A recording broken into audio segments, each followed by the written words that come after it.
신약 로마서 12장 1절 2절 말씀 봅니다. 신약 255페이지입니다. 로마서 12장 1절 2절. 자, 우리 두 절입니다. 우리 합독 함께 이 시간 읽겠습니다. 그러므로 형제들아, 내가 하나님의 모든 자비하심으로 너희를 권하노니 너희 몸을 하나님이 기뻐하시는 거룩한 산 제물로 드리라. 이는 너희가 드릴 영적 예배니라. 너희는 이 시대를 본받지 말고 오직 마음을 새롭게 함으로 변화를 받아 하나님의 선하시고 기뻐하시고 온전하신 뜻이 무엇인지 분별하도록 하라. 아멘. 옆에 분에게 항상 은혜와 진리가 충만하시기 바랍니다.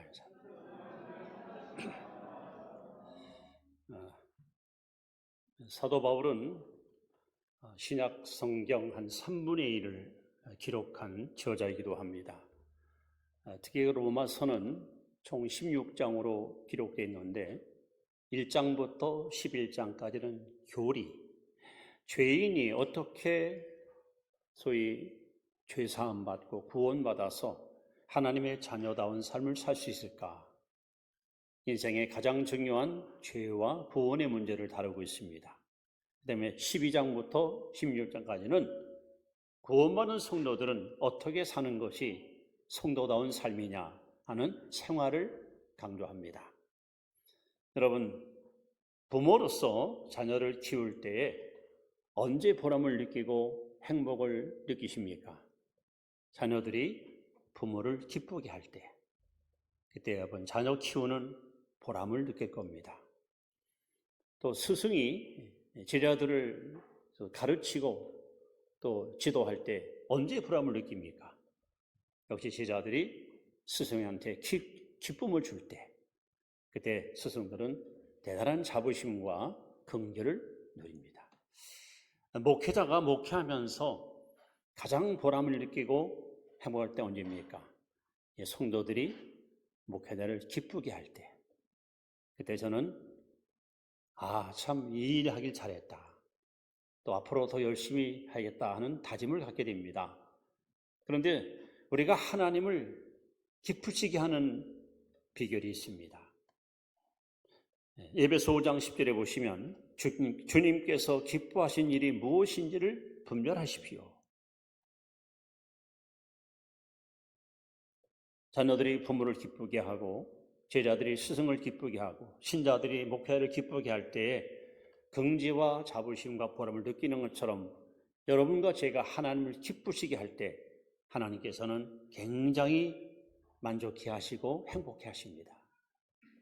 예수님은 요한복음 8장 29절에 이렇게 말씀합니다.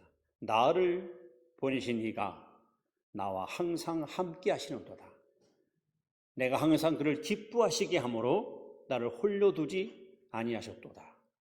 예수님은 아버지를 항상 기쁘시게 하는 그야말로 효자의 삶을 살았습니다. 그랬더니 하나님이 예수님을 홀로 두지 아니하시고 늘 동고동락하셨습니다. 오늘 저와 여러분들이 어떻게 하면 하나님을 기쁘시게 하고 하나님께 여러분 영광된 삶을 할 수 있을까요? 이제 하나님을 기쁘시게 하는 그 비결에 대해서 성경은 우리에게 이렇게 해답을 제시합니다. 첫째는 히브리서 11장 6절 말씀, 잘하는 말씀이지만 다시 한번 여러분 이 말씀을 잘 기억하시기 바랍니다. 그것은 바로 믿음으로 사는 거죠. 믿음. 자, 말씀 한번 같이 읽습니다. 시작. 믿음이 없이는 하나님을 기쁘시게 하지 못하나니 하나님께 나아가는 자는 반드시 그가 계신 것과 또한 그가 자기를 찾는 자들에게 상 주시는 이심을 믿어야 할지니라. 우리가 하나님을 기쁘시게 하는 첫 번째 비결은 믿음입니다. 여러분 믿음의 사람이 되십시오. 여러분 믿음으로 사십시오. 믿음으로 예배드리고 믿음으로 기도하고 믿음으로 여러분 생활하십시오. 이 말씀을 다시 한번 여러분 잘 보시기 바랍니다. 믿음이 없이는 하나님을 기쁘시게 할 수 없나니 그러면서 두 가지를 강조합니다. 첫째, 하나님께 나아가는 자는, 여러분 지금 어디 나오셨습니까? 네, 교회에 나왔지요. 그러나 성경적으로 답변해보세요. 우리는 지금 하나님 앞에 나왔습니다. 하나님께 나아가는 자는 반드시 그가 계신 것을 믿으십시오. 눈에 안 보이고 손에 안 잡힌다고 의심하지 마시고, 하나님이 영이십니다. 하나님의 시간 여러분 곁에 바로 이 자리에 함께 계십니다. 하나님이 반드시 그것을 믿어야 됩니다. 이것이 첫 번째 하나님 기뻐하는 믿음의 모습입니다. 또 한 가지는 그가 자기를 찾는 자들에게 상 주신이심을 믿어야 할지니라. 하나님께 예배드리면 내 예배를 받으신다. 하나님께 기도하면 반드시 응답하신다. 하나님께 찬양하면 화답하신다. 여러분, 이런 믿음을 가지고 하나님을 섬기시길 바랍니다. 예수님이 이 땅에 오셔서 스스로 막 감탄을 와 하고 감탄했던 일이 몇 군데 있습니다. 근데 예수님은 다른 것 갖고는 감탄을 안 받았어요. 믿음의 사람을 보고 주님은 감탄합니다. 특히 마태복음 8장과 15장에 나오는데, 8장에 보시면 가버나움에 예수님 가셨을 때에 로마의 장교인 백부장이 자기 집에 병들은 하인을 살리기 위해서 예수님께 나옵니다. 주님, 내 하인이 중풍병으로 몹시 고생합니다. 내 하인을 고쳐주세요 하고 예수님께 간청을 합니다. 그때 예수님께서 주저하지 않으시고 내가 가서 고쳐주리라 하고 선뜻 나서시는 거예요. 그때 백부장이 하는 말이, 주여, 아닙니다, 아닙니다. 저희 집에 오심을 감당할 수 없습니다. 다만 말씀만 하옵소서. 내 하인이 나았다, 말씀만 하시옵소서 하오면 내 하인이 나을 줄 믿습니다 라는 거예요. 그럼 하는 말이, 제 소하에는 부하들이 100명이 있습니다. 그 부하들을 보고 제가 명령만 내리면 부하들은 제 명령에 복종하고 순종합니다. 하물며 여기서 저희 집까지는 거리가 멀지만 굳이 예수님이 내 집까지 오실 필요 없이 이 자리에서 내 하인이 나았다 말씀만 하시면 내 하인이 나을 줄 믿습니다. 예수님이 막 감탄. 와, 내가 이스라엘 나라에서 이렇게 믿음 좋은 사람을 처음 봤다.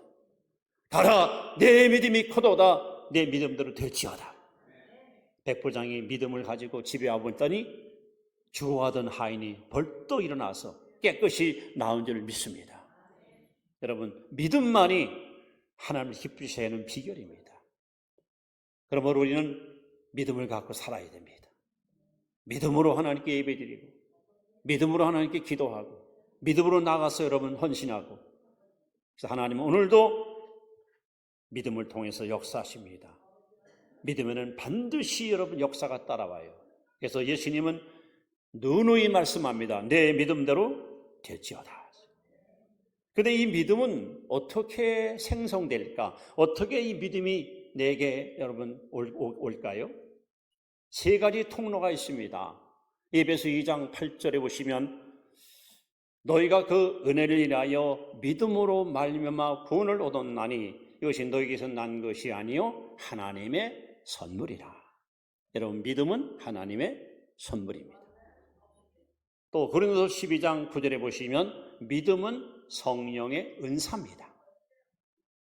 자, 이 두 가지 하나님의 선물, 성령의 은사는 의로부터 아버지께로부터 주어져야만 받을 수 있는 거예요. 내가 달라고 얻는 것이 아닙니다. 그런데 내가 스스로 내 믿음을 발전시키는, 내 믿음을 크게 확산시키는 비결이 하나 있습니다. 그럼 바로 로마서 10장 17절 말씀입니다. 이렇게 말씀합니다. 그러고 믿음은 들음에서 나며 들음은 그리스도의 말씀으로 말미암았느니라. 여러분, 우리가 예배가 왜 필요합니까? 설교가 왜 필요합니까? 말씀을 들어야 믿음이 생기는 거예요. 말씀을 들어야 믿음이 자꾸 여러분 커지는 거예요. 그래서 여러분들이 믿음의 사람이 되기 원한다면 하나님 말씀을 가까이 하십시오. 말씀을 읽고 묵상하고 이 말씀을 여러분 시인하고 이 말씀을 증거하고 사십시오. 그럼 여러분 믿음이 날로 날로 건강하게 자라나서 하나님의 마음을 감동시키는 믿음의 성도가 될 줄로 믿습니다. 이렇게 하나님을 기쁘시게 하는 첫 번째 비결은 바로 믿음이 있어야 된다. 자, 두 번째, 하나님이 기뻐하시는 삶은 어떤 삶입니까? 둘째는 바로 순종입니다. 순종. 사무엘상 15장 22절 말씀을 다 같이 한번 읽습니다. 시작. 사무엘이 이르되 여호와께서 번제와 다른 제사를 그의 목소리를 청량한 것을 좋아하신 같이 좋아하시겠나이까? 순종이 제사보다 낫고 듣는 것이 순양의 기름보다 나으니. 이건 지금 선지자 사무엘이 왕 사울에게 전했던 말이에요. 여러분, 사울왕은 이스라엘의 초대 왕으로서 너무너무 장점이 많은 사람이에요. 일단 가문이 좋습니다. 혈통이 좋습니다. 거기다가 남자가 봐도 반할 정도로 너무너무 미남입니다. 대략 키도 190 정도, 아주 신장이 크고 기골이 장대하고, 거기다가 또 성품도 좋고 효자고. 그러니까 하나님이 이스라엘 백성들이 우리에게도 왕을 주시오, 우리도 왕을 달라고 요구할 때 그 많은 지파와 백성 가운데서 사울을 지명해서 세운 것은 하나님 보기에도 사울은 너무나도 멋진 남자였었어요. 인물 중에 인물이었습니다. 드디어 사울이 하나님의 종 사무엘을 통해 기름 부음 받고 왕이 됩니다. 이렇게 훌륭한, 너무 장점 많은 사울이 무너지기 시작하는데 결정적으로 두 가지 잘못 때문에 사울은 하나님께 버림받고 말았습니다. 그 첫 번째는 하나님이 하지 말라 했어요. 하지 말라는데 했어요.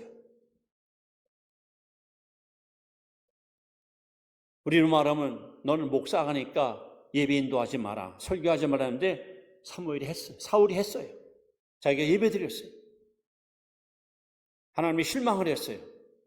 그러나 하나님은 한 번 더 기회를 줬습니다. 그럼 이번에는 하라. 아말렉을 다 진멸하라 했는데 또 안 했어요. 안 할 뿐 아니라 아말렉 사람이 소유했던 모든 우리의 양들 혹은 짐승들을 전부 잡아다 끌고 와서 사무엘이 와봤더니 양들, 짐승들이 우는 소리가 막 군내에 들리는 거예요. 사무엘이 깜짝 놀랍니다. 이게 무슨 소리입니까? 했더니 사울이 하는 말이 적들을 죽였는데 그들이 소유한 양과 소와 염소가 얼마나 그냥 살찌고 좋은지 이거 하나님께 제사 드릴 때 제물로 쓰려고 잡아왔대요. 그때 사무엘이 한 말이 이겁니다. 순종이 제사보다 나은데 하나님께서는 제물을 원하십니까? 하나님은 순종을 원하십니다. 여러분, 아담과 예수의 차이가 뭡니까? 소위 아담, 우리가 흔히 표현하기를 첫째 아담이라고, 예수를 둘째 아담이라고 표현합니다. 아담은 하나님의 말씀을 거역합니다. 하나님께서 천지만물을 지으시고 아담에게 고난을 부여하시고 특히 에덴 동산에 있는 각종 열매 과실을 임의로 먹으라고 모든 걸 다 아담에게 주었고 딱 한 가지, 이것만 내게 양보하라. 선악과는 먹지 마라. 저거 먹으면 너 정령 죽는다 그랬어요. 근데 하나님의 말씀을 정면으로 거부하고 아담은 불순종합니다. 이로 인해서 하나님 앞에 죄인이 됐고 아담의 범죄로 말미암아 로마서 5장 12절에 모든 사람이 저와 여러분을 비롯한 온 인류가 하나님 앞에 죄인 되고 말았습니다. 그러나 둘째 아담 예수님은 이 땅에 오셔서 철저하게 하나님께 순종했습니다. 심지어 십자가를 앞에 놓고 하나님 앞에 기도할 때 내 뜻대로 마옵시고 아버지 뜻대로 되기를 원합니다 하면서 십자가를 달게 지고 피 흘려 죽으시어 인류의 모든 죄값을 깨끗이 청산하시고 구원의 길을 활짝 열어주었습니다. 하나님은 순종하는 자를 기뻐하십니다. 하나님께 순종하시고 하나님 말씀 앞에 순종하시고 특히 에베소 6장 1절로 2절에 보시면 자녀들아 너희 부모를 주 안에서 순종하라. 이것이 옳으니라. 내 아버지와 어머니를 공경하라. 이는 나의 땅에서 잘되고 장수하리라. 부모 공경할 때 가장 좋은 공경의 모습이 뭐냐? 부모에게 순종하라 했습니다. 여러분이 축복의 주인공이 되기 원하신다면 신명기 28장 1절부터 14절 읽어보세요. 거기 축복의 비결이 다 나와 있습니다. 하나님은 분명히 복받는 비결을 우리에게 제시합니다. 내가 내 말을 듣고 지켜 행하면 내가 네게 복을 주리니 내가 나가도 복을 받을 것이고 들어가도 복을 받을 것이며, 이 말은 너는 복의 근원 될 것이고 네가 어디 가든지 복이 너를 따라온다는 거예요. 내가 복을 쫓아가는 것이 아니라 복이 나를 따라와요. 근데 누구에게는 복을 주십니까? 하나님 말씀을 순종할 때. 하나님 순종한 자에게 이와 같은 복을 지금도 변함없이 부어주십니다. 여러분, 이 복을 누릴 수 있기를 바랍니다. 심지어 예수님께서는 주옥 같은 말씀을 전한 다음에 마태복음 7장 24절에 이렇게 결론을 짓기를, 누구든지 내 말을 듣고 준행하는 자는 그 집을 반석에 지은 지혜로운 자 같으니 바람이 불고 창수가 나되 무너지지 않을 것이랬습니다. 하나님 말씀을 듣고 순종할 때 여러분의 믿음은 반석 같은 믿음이 될 것이고 누구도 흔들 수 없는 씩씩하고 용맹스러운 승리의 주인공이 될 수 있습니다. 하나님은 지금도 순종하는 사람을 찾습니다. 하나님의 말씀 앞에, 하나님의 뜻 앞에, 예, 아멘, 제가 그리하겠습니다 하는 순종하는 사람, 이것이 하나님을 기쁘시게 하는 두 번째 비결입니다. 세 번째는 요한복음 4장 23절 말씀입니다. 하나님은 영과 진리로 예배하는 자를 찾고, 이것이 바로 하나님 기뻐하는 세 번째 비결입니다. 같이 한번 말씀을 또 읽습니다. 시작. 아버지께 참되게 예배하는 자들은 영과 진리로 예배할 때가 오나니 곧 이때라. 아버지께서는 자기에게 이렇게 예배하는 자들을 찾으시느니라. 우리는 흔히 아브라함 하면은 두 가지를 이야기합니다. 첫째는 복의 근원, 그죠? 또 하나는 믿음의 조상. 근데 본래 아브라함은 우상 숭배자입니다. 하나님을 전혀 몰랐던 사람입니다. 그는 늦깎이 신자입니다.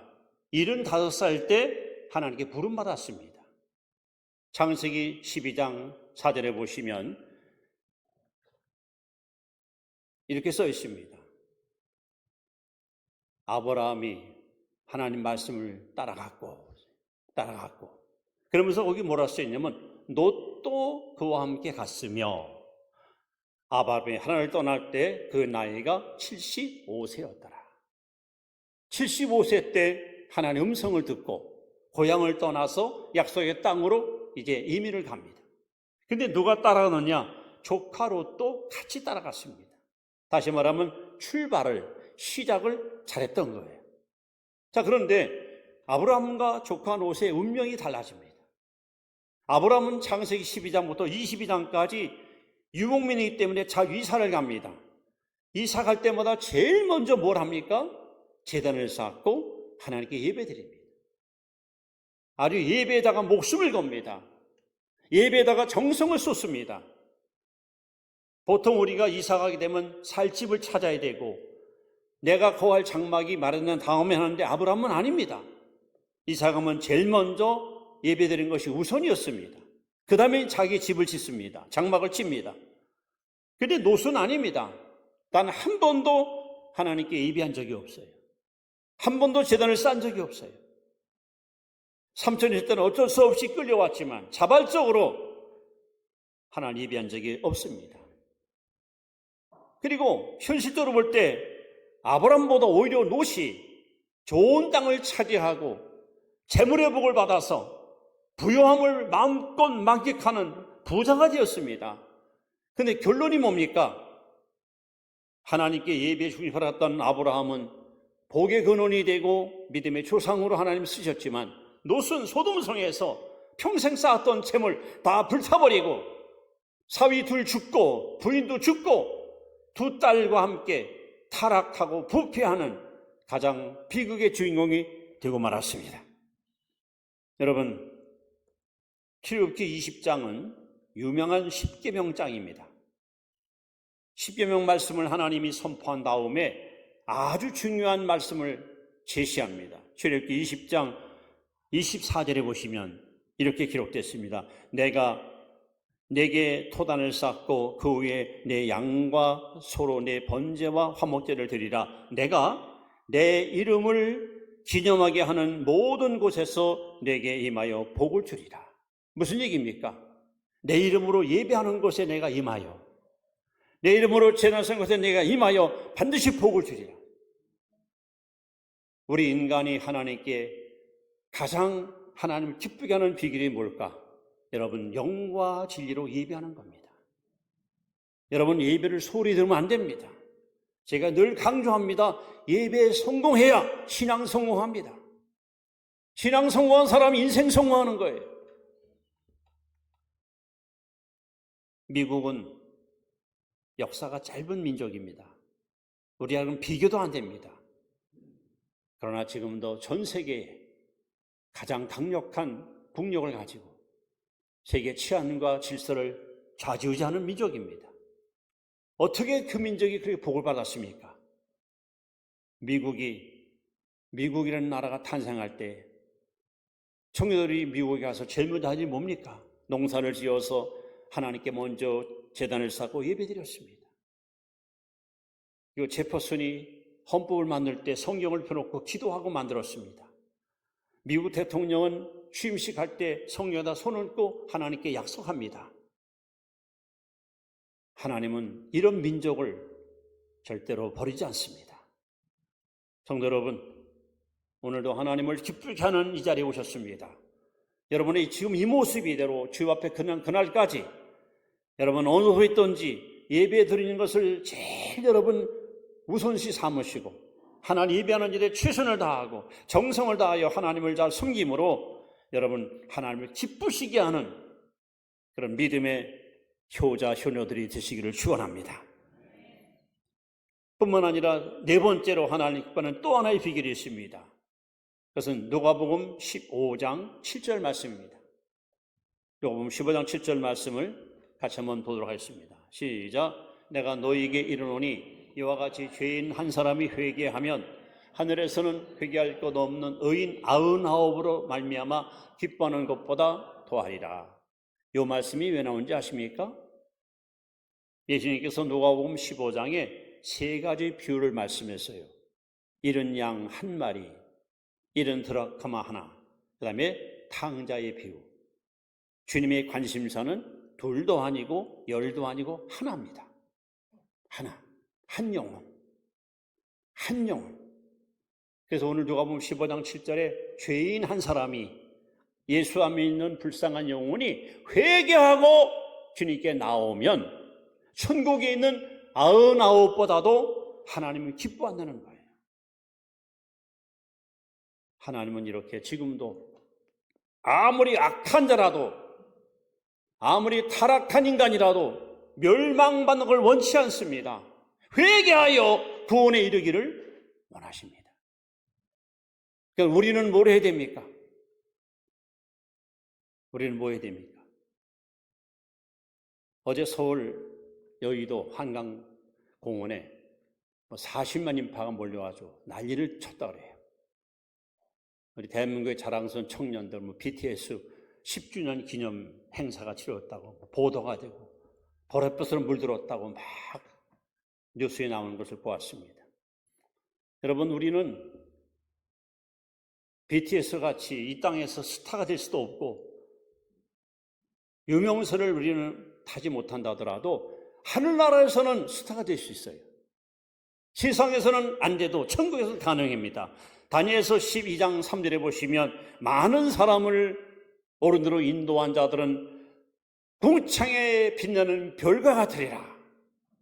전도를 많이 한 사람은 하늘나라에서 스타가 되는 거예요. 스타. 여러분, 이 땅에서는 비록 내가 인기도 한 몸에 얻지 못하고 남에게 유명세를 듣지 못할지라도 천국 가서는 스타 되고 싶지 않으세요?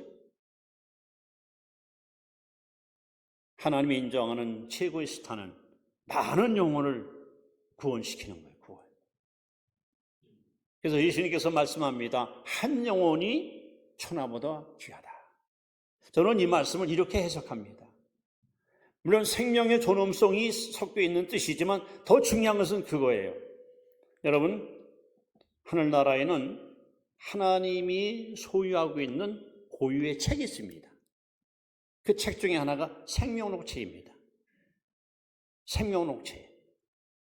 마치 여러분들이 동사무소나 면사무소 가면 여러분의 그 호적, 여러분의 이름이 거기 실려 있지 않습니까? 그래서 호적을 다 확인해 보면은 이 사람은 어느 집안의 몇째 딸, 몇째 아들로 다 알 수 있는 것처럼, 여러분, 생명록책에 이름이 써 있지 않은 사람은 천국에 절대로 못 들어가요. 생명록책에 기록된 사람만 하늘나라 들어갈 수 있어요. 자, 그런데 이 생명록책 제일 1페이지에 제일 첫 번째 구원받은 사람 이름이 있을 겁니다. 아마 아벨이겠죠, 아벨. 그리고 이제 맨 마지막 페이지, 인류의 마지막 구원받은 사람 이름이 딱 수록되는 순간 하늘나라가 완성이 됩니다. 그러니까 한 사람 때문에 천국이 미완성될 수도 있고 한 사람 때문에 천국이 완성될 수 있습니다. 내가 볼 때 나는 별 볼 일 없는 사람이고 대단한 존재가 아닌 것 같지만 하늘나라에서는 아닙니다. 여러분, 한 사람 때문에 하늘나라가 완성될 수도 있고 안 될 수도 있다는 거예요. 그만큼 우리는 큰 비중을 안고 있는 천국에서는 없어서 안 될 보배로운 존재입니다. 그래서 주님은 한 영혼이, 죄인이 회개하고 주님께 돌아오면은 천국에는 99보다 더 기뻐한다는 거예요. 여러분, 우리 모두 이 주님의 기쁨에 동참하십시다. 주변에 예수 안 믿는 사람들, 믿다가 타락한 영혼들, 여러분 그냥 방치하지 마시고 무관심하지 마시고 어쩌니 그들을 주님께로 이끌어서 예수 믿고 거듭나서 주의 백성으로 여러분을 구원시켜, 그러면 하나님께서 가장 기뻐하십니다. 이것이 바로 하나님을 기쁘시하는 네 번째 비결입니다. 마지막 한 가지 더, 잠언 21장 3절에 보시면 하나님이 기뻐하는 일이 또 하나 있습니다. 자, 이 말씀을 다시 한번 보겠습니다. 잠언 21장 3절 말씀, 시작. 공의와 정의를 행하는 것은 제사 드리는 것보다 여호와께서 기쁘게 여기시니라. 공의와 정의를 행하는 것. 여러분, 이 땅에 사는 동안 우리 그리스도인들은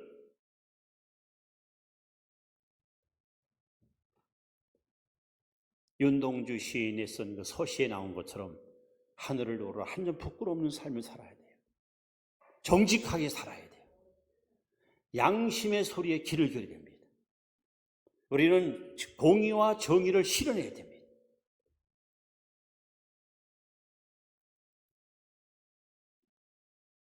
저는 우리나라의 어떤 분이 부당하게 권력을 장악하고 많은 사람들의 생명을 갖다가 비참히 죽이고서 그러면서 아주 건재에 앉아가지고 매일 메인 뉴스에 나올 때마다 본인은 정의사회를 구현하고 맨날 정의사회래.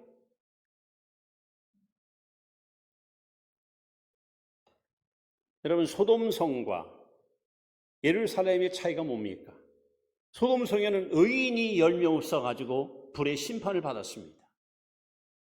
예루살렘은 소위 지구촌에서 하나님을 가장 잘 섬기는 사람이 모여있는 종교 집합소입니다. 그런데 예레미야 5장 1절에 보시면 하나님이 탄식하시면서 예루살렘 거리를 왕래하며 공의와 정의를 행하는 자가 한 명만 있어도 내가 이 성을 용서하겠다는 거예요. 하나님은 많은 사람이 아니라 이 시대에 공의와 정의를 행하는 한 사람을 찾고 있습니다. 바로 저 여러분이 그 삶의 주인공이 되어야 됩니다. 미국이 낳은 여러 대통령 가운데 지금 살아있는 분 가운데 그 지미 카터 대통령, 이분이 많은 존경을 받고 있죠. 이분의 인생을 좌우하는 좌우명 메시지가 미가서 6장 8절이에요. 이분은 이 말씀을 평생 붙들고 살아요. 미가서 6장 8절 제가 읽어드립니다.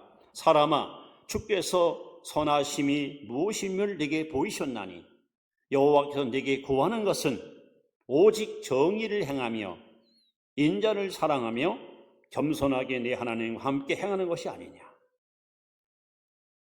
하나님은 지금도 정의를 행하는 사람, 의로운 길을 걸어가는 사람을 원하십니다. 우리 그리스도인들은 절대로 죄와 어울리고 불의와 손잡고 거짓과 동행하면 안 됩니다. 하나님 앞에 정직해야 됩니다. 하나님 앞에 올곧어야 됩니다. 이것이 아닐 때는 여러분 미련 없이 끊어버리고 우리는 오직 정의의 삶을 추구하고 살아야 됩니다. 신약에 나오는 헤롯 왕과 빌라도의 비극이 뭡니까? 세례요한을 죽인 세례요한이가 정의를 외치잖아요. 양심의 가책을 느꼈잖아요.